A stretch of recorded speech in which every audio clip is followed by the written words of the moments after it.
Quero convidar os irmãos para que façamos juntos oração por iluminação.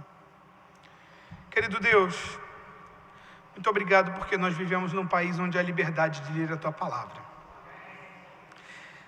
Obrigado porque o Senhor nos dá esse privilégio sem igual. Mas nós te pedimos, Espírito Santo de Deus, que Tu ilumines a nossa mente. Porque nós não temos capacidade sozinhos de entender a Tua palavra. Abra-nos a mente, Deus. Prepara o nosso coração, de forma que a Tua palavra que foi aberta e lida, seja ela e somente ela, a mudar os nossos corações, de forma que sejamos melhores homens e mulheres, melhores instrumentos nas Tuas mãos. É o que nós oramos, em nome de Jesus. Amém. Identidade, fé, palavra e oração. É sobre isso que nós falaremos durante todo o ano de 2024. Nesse mês de janeiro, nós, tanto de manhã como pela noite, nós vamos focar especificamente sobre esse tema, identidade, e as pregações serão baseadas no tema geral do ano. A partir de fevereiro, se prepare, porque nós teremos duas séries de pregações que vão percorrer o ano inteiro. Uma delas, nós vamos focar em um evangelho, entender especificamente o que a palavra de Deus fala para nós sobre a história de Jesus Cristo, que nos confere identidade.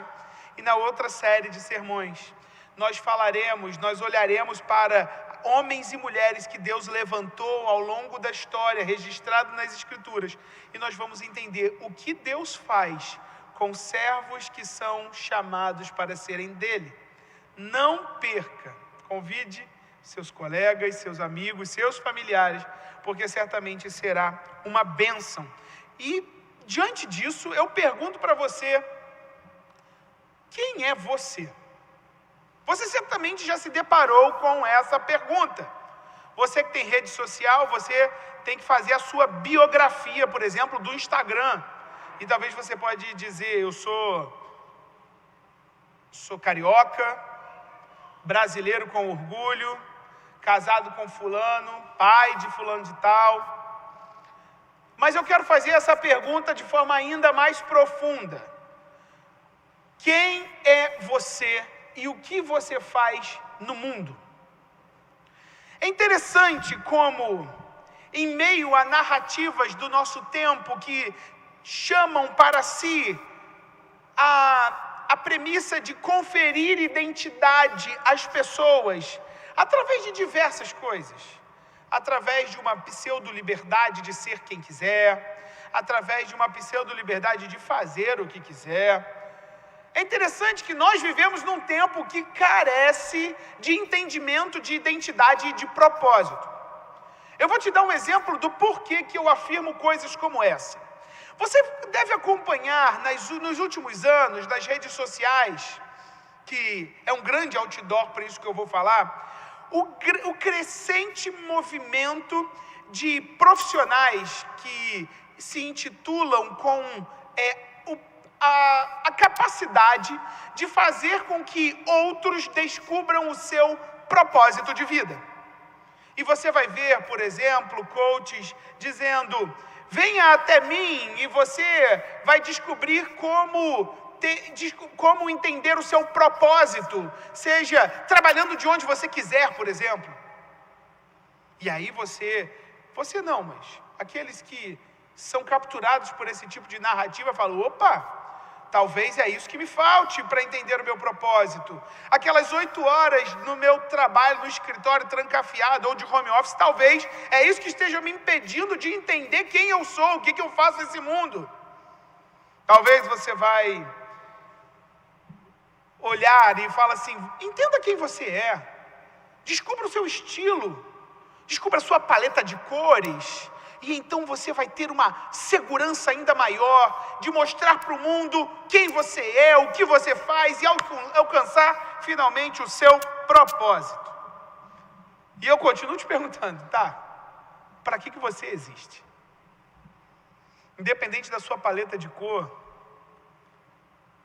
independente se você trabalha de escritório ou tem liberdade geográfica para trabalhar, o que você faz que te confere identidade?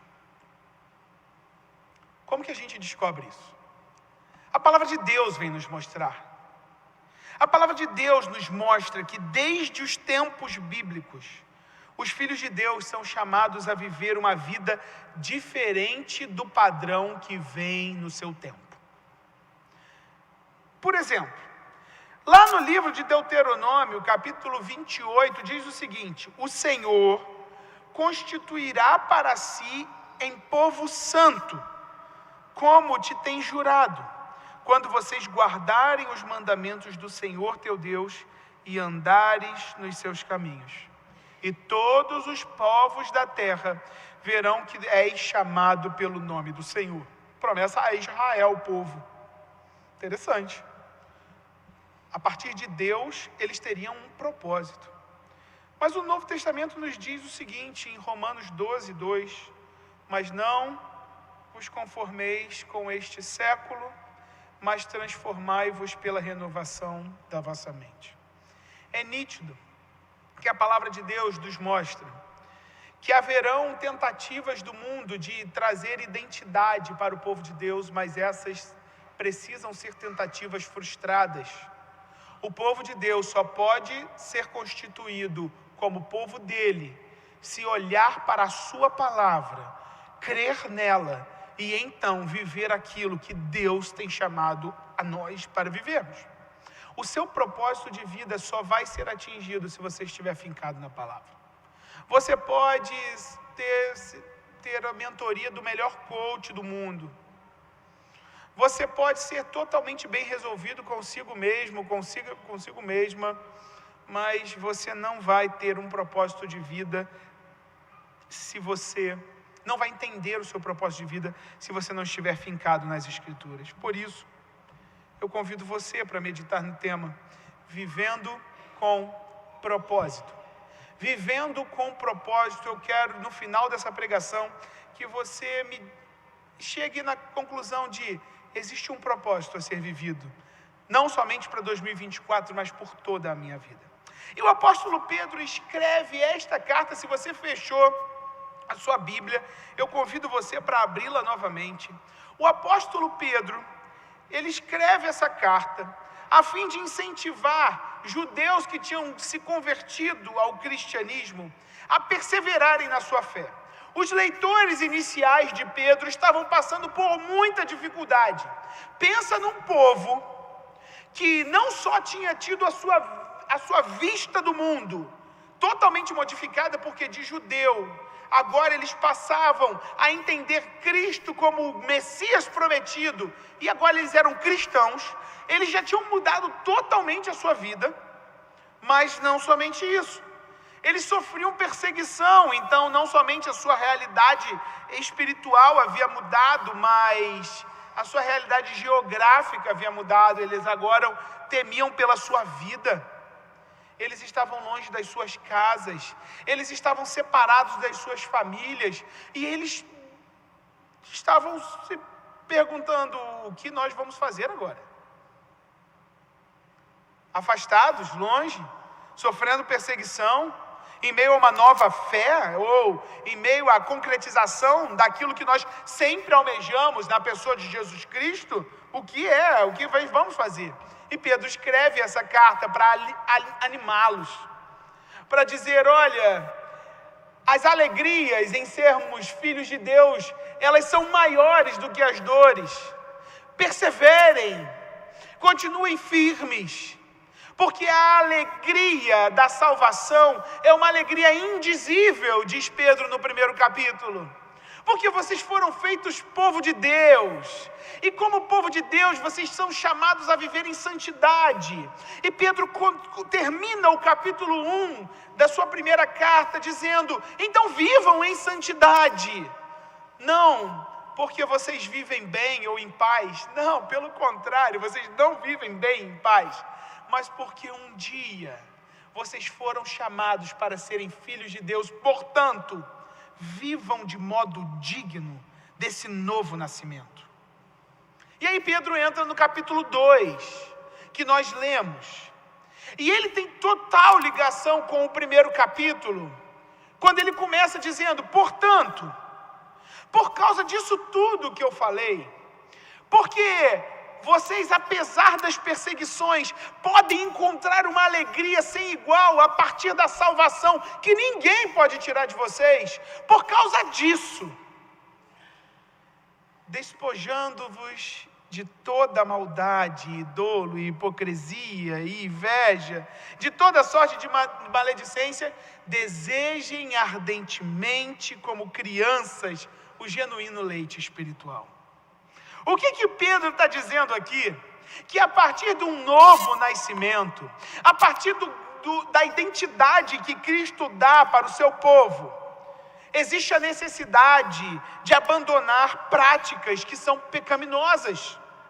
Maldade, dolo, hipocrisia, inveja, maledicência são citados por ele como se uma pequena lista de vícios, uma pequena lista de pecados que deveriam ser abandonados. E ao enumerar essas quatro questões que precisam ser abandonadas, Pedro ensina que não existe exceção, que o crente não negocia ou não deve negociar o pecado. Toda a iniquidade de um mundo mau precisa ser combatida, resistida e evitada por aqueles que agora, a partir de um novo nascimento, são feitos filhos de Deus. E aí Pedro fala: abandonem toda sorte de maldade e dolo, abandonem toda vontade, o desejo de causar sofrimento em alguém. Não sejam vingativos, não sejam rancorosos.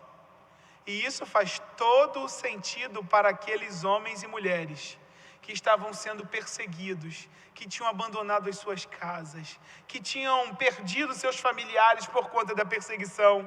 Pedro está dizendo: vocês não devem ser assim. Abandonem essas práticas.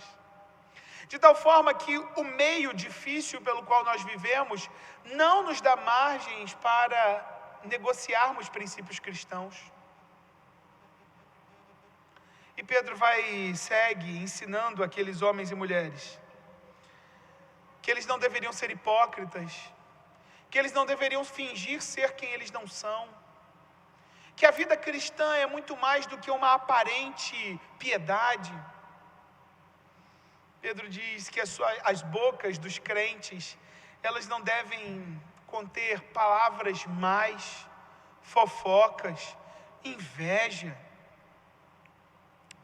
E Pedro segue, ele vai dizer, e talvez você se pergunte: por que a gente não pode fazer isso? Por que a gente deve evitar todas essas coisas? Por que meio a um mundo mau, quando a gente tem vontade de revidar, quando alguém nos faz alguma maldade, por que a gente não deve fazer? E Pedro diz que a gente não deve fazer porque existiu alguém que foi enviado por Deus para ser aquele que sustenta toda a sua casa. E Pedro vai usar uma expressão que os judeus conheciam muito, que era a pedra angular, uma pedra que era colocada sobre a edificação, que sustentava toda a edificação, e ele vai dizer: vocês são casa edificada. E existe essa pedra angular, que foi rejeitada pelos homens, mas que sustenta a vida de vocês.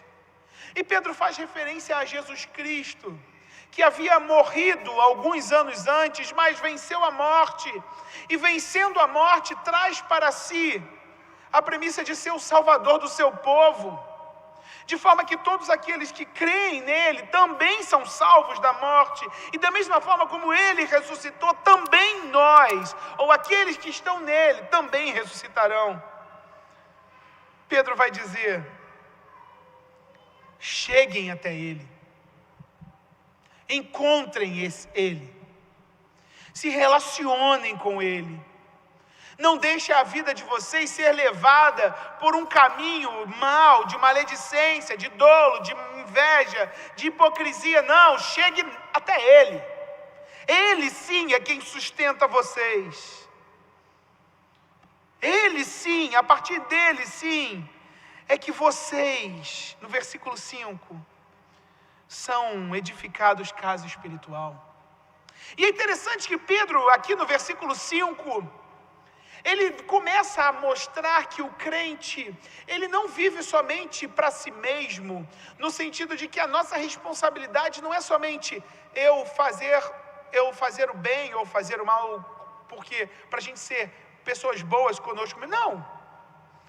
O objetivo o propósito do crente, ele expande. Ele deixa de falar sobre nós mesmos e ele vai até o outro. E ele chama o crente de sacerdócio, para ser de sacerdócio santo, a fim de oferecer sacrifício espiritual a Deus, agradável por intermédio de Jesus Cristo. E o que Pedro quer falar com isso? E então Pedro vai terminando, e ele vai dizer mais sobre essa pedra angular que é Jesus Cristo, mas ele no versículo 9, ele começa e diz: vocês não são aqueles que foram chamados para serem pedra de tropeço, rocha de ofensa, desobedientes. Não, vocês são raça eleita, vocês são sacerdócio real, nação santa, povo de propriedade exclusiva de Deus, para proclamar as virtudes daquele que chamou. Vocês não eram povo, mas agora vocês são povo. Vocês não tinham misericórdia, mas agora vocês têm misericórdia. E esse texto é muito longo. Eu tentei resumir da forma melhor possível. Tem muitos conceitos que faziam sentido para os judeus, mas eu te pergunto, o que isso muda no seu sentido de vida? O que isso tem a ver comigo e com você? Como que a palavra de Deus pode ser aplicada na nossa vida a fim de vivermos com propósito? E esse texto, ele nos dá algumas aplicações. E a primeira delas é que para a gente entender o nosso propósito de vida, nós precisamos olhar para Jesus. Nós precisamos viver diante de Jesus. E talvez você se pergunte, por quê? Em primeiro lugar, só Jesus nos confere vida com propósito, porque a partir de Jesus, nós somos feitos um só povo. A partir de Jesus, nós somos feitos um só povo. Diante de um mundo mau, fragmentado, dividido, individualista, o que a palavra de Deus nos mostra é que Deus não nos chamou para viver diante dessa realidade. Os leitores de Pedro tinham uma convicção: se a gente olhar para o mundo no qual nós vivemos, nós precisamos fugir. E o que Pedro está dizendo é: olhem para aquele que uniu vocês, não para aqueles que dividem vocês. Olhem para aquele que os chamou para serem um povo amado, não um povo odiado. Olhem para aquele que conferiu vocês vida eterna, e não para aqueles que ameaçam tirar a sua vida. E essa é uma verdade para mim e para você, queridos. Diante de um mundo mau que nos divide, que exalta as nossas diferenças, que diz: seja quem você é, porque você é único. O que a palavra de Deus vai nos dizer é: olhe para Cristo se você quiser viver com um propósito, porque você vai descobrir que essa vida não tem propósito se você viver sozinho. Por isso que Deus te trouxe para um corpo, uma família santa, um povo que aponta para Ele. E é por isso que nós temos prazer de estar na casa de Deus, não porque este edifício seja mais santo do que outros, não, mas porque é aqui, neste lugar, que nós desfrutamos de uma comunhão a partir daquele que é o único que pode nos unir diante de todas as nossas diferenças, Jesus Cristo, nosso Senhor. A palavra de Deus nos afirma que o homem, ele foi criado para um relacionamento com Deus. Não existe propósito de vida se nós não, como seres humanos, nós não nos relacionarmos com Deus. Você vai ver por aí narrativas que vai conferir a você, mulher, sentido de vida se você for independente do seu marido ou dos homens. Você vai se frustrar. Porque viver sozinho, sem Deus, é uma frustração, sendo você empoderado ou não. Você vai ouvir por aí, homem, que você deve ser um grande macho alfa e não deve olhar para as realidades das narrativas feministas, por exemplo, que querem tirar e apagar a sua masculinidade. E você, sendo um machão aos olhos do mundo ou não, você não vai ter nenhum tipo de propósito na vida se você não estiver diante de Deus. Você casado talvez vai ouvir que para você de fato viver a vida com propósito, você precisa ter 1, 2, 3, 10 filhos. E olha que eu gosto de filho. Mas se você não tiver Deus, você não vai ter propósito nenhum.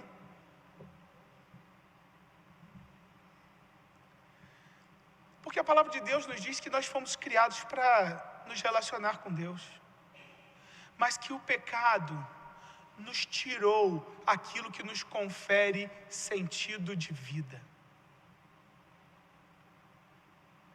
De forma que todos os pecadores não podem mais estar na presença de Deus. É por isso que nós vemos uma sociedade tão dividida como a nossa. É por isso que as pessoas se apegam a narrativas que lhes conferem identidade, seja a partir das suas escolhas sexuais, seja a partir do seu gênero, seja a partir de todas essas coisas, porque isso, na verdade, são boias fracas que as pessoas se pegam para não serem afogadas diante desse mar tumultuado de um mundo que não tem identidade porque não tem Deus. Mas Jesus Cristo, Ele não é uma boia. Jesus Cristo é um barco seguro, que toma os seus pela mão e diz: venha até mim, e vocês terão vida e vida eterna. Venham até mim, que vocês não estarão mais perdidos, mas vocês estarão em um corpo, que chora junto, que se alegra junto, mas que reconhece e declara junto que há um Deus sobre nós, e que um dia esse Deus voltará, e Ele nos resgatará para sempre, e nós viveremos para sempre ao lado dEle. Façam isso até que eu volte, é a promessa de Deus. A Bíblia diz que em pecado o preço é morte, mas que em Jesus venceu a morte, foi até a morte, pagou esse preço, a fim de que eu e você vivamos uma nova identidade com um novo propósito. E é esse Deus que nos chama para ser um povo. E o que eu quero que você aplique na sua realidade? Olhe para a igreja com menos rigor. A igreja, o povo de Deus, ela não é santa porque eu e você, nós nunca pecamos. Ela é santa porque quem nos constitui é aquele que é o Santo, Santo, Santo. Para de olhar mais para as diferenças entre nós do que para aquele que nos une. Viva uma vida com prazer de estar na igreja. Você, pai, mãe, traga o seu filho para a igreja. Traga de manhã e à noite, mesmo que isso seja cansativo, e é cansativo. Eu sei que é cansativo. Mas prepara a sua semana, de tal forma que você chegue no ápice da semana, sendo domingo. Prepare os seus filhos, diga-os: filho, filha, domingo é o dia que a gente mais ama. Porque nós vamos adorar o nosso Deus, que nos fez como povo. Para de sair da igreja reclamando que o culto foi extenso, que a pregação foi demorada, que a música foi muito alta. Olhe para o Senhor que te fez povo. Você pode adorar a esse Deus, porque antes você era inimigo, desgarrado, perdido, e o Senhor te chamou e te colocou aqui. Você não vai ter propósito de vida se você estiver o tempo inteiro querendo se afastar daquilo que o Senhor chama como noiva.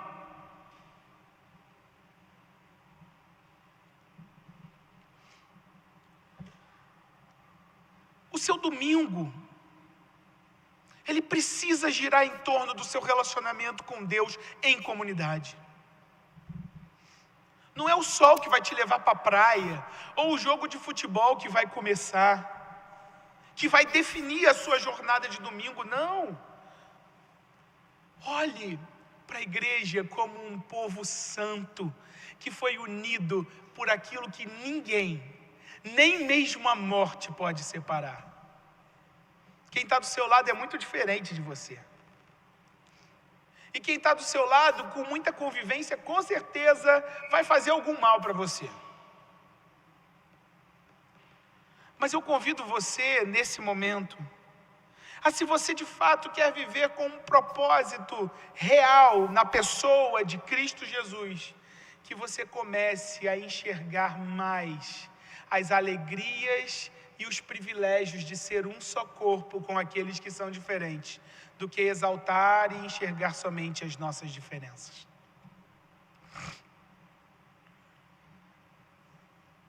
Se Jesus Cristo é a pedra angular que nos confere a realidade de casa, a primeira aplicação que nós temos é que nele nós somos chamados a viver como um só povo e não de forma individual. Valorize e exalte a beleza da igreja de Cristo. Mas em segundo lugar, se Jesus Cristo é aquele que nos transforma em casa espiritual, nós precisamos ser aqueles que detestam o pecado. Pedro começa esse texto dizendo para que nós nos despojemos, para que tiremos de fato essa realidade de pecado da nossa vida. Mas o que a palavra de Deus, e o que a palavra de Deus vai nos dizer é que o pecado impacta totalmente a vida dos seres humanos. E nós só podemos viver com um propósito quando nós começarmos a entender que o nosso pecado é totalmente detestável, porque foi isso que levou o Salvador do mundo a uma cruz para padecer no lugar de gente injusta como eu e você. Em vez de você bater no peito e dizer, eu sou assim mesmo, comigo é assim, bateu, levou, comece a curvar-se diante do Senhor envergonhado por isso, detestando esse teu gênio mau. Se você não consegue vencer algum vício e já está abandonando essa guerra, eu convido você a novamente se dobrar diante do Senhor e detestar esse teu mal. Se existe alguém aqui que está enveredando por caminhos de adultério, eu convido você a parar de normalizar isso e detestar esse mal e voltar para sua casa. Se você já normalizou a mentira, eu convido você a detestar esse mal e se entregar ao Deus da verdade. Se você... Isso aqui não é um exercício de quem aqui está livre de detestar algum pecado. Não, todos nós temos muito a detestar nas nossas vidas. Mas que bom que em meio à raiva contra o pecado, nós podemos correr para alguém que nos confere a possibilidade de viver de forma santa. Não abandone a luta contra o pecado. Ele é de fato detestável. Mas corra para um lugar seguro, na pessoa de Jesus Cristo, que vai te conferir a possibilidade, a verdade de você ser uma pessoa santa.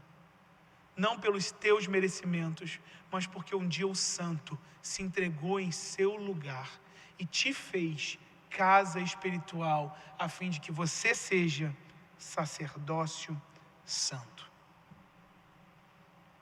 Para viver com propósito, nós precisamos lembrar da beleza do povo de Deus, da beleza da igreja.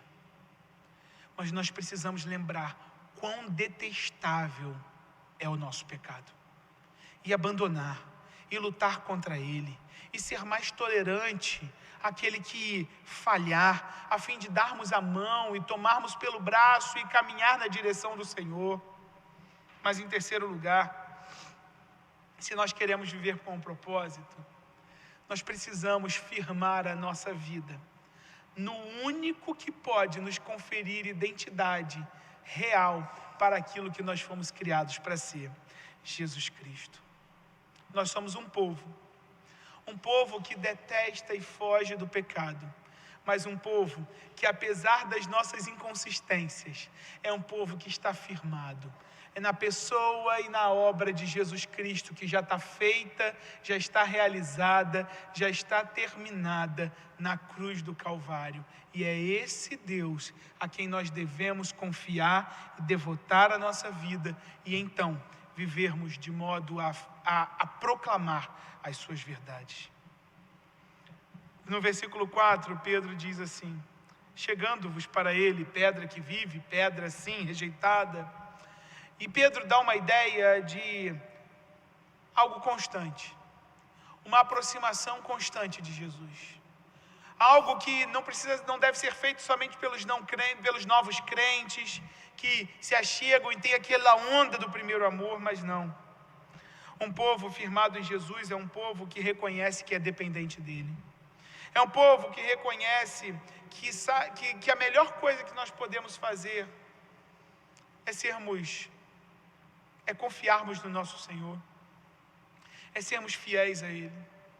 É você, pai e mãe, que sabe que ou reconhece ou que começa a pensar que a melhor coisa que você pode fazer pelo seu filho não é colocá-lo numa escola bilíngue, trilíngue, mas é viver a realidade do Evangelho na tua casa.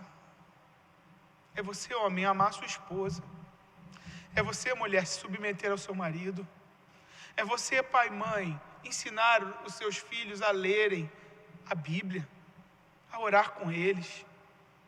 É você, profissional, que precisa entender, de qualquer que seja a sua carreira, que é melhor você ser fiel ao Senhor do que você ser bem-sucedido.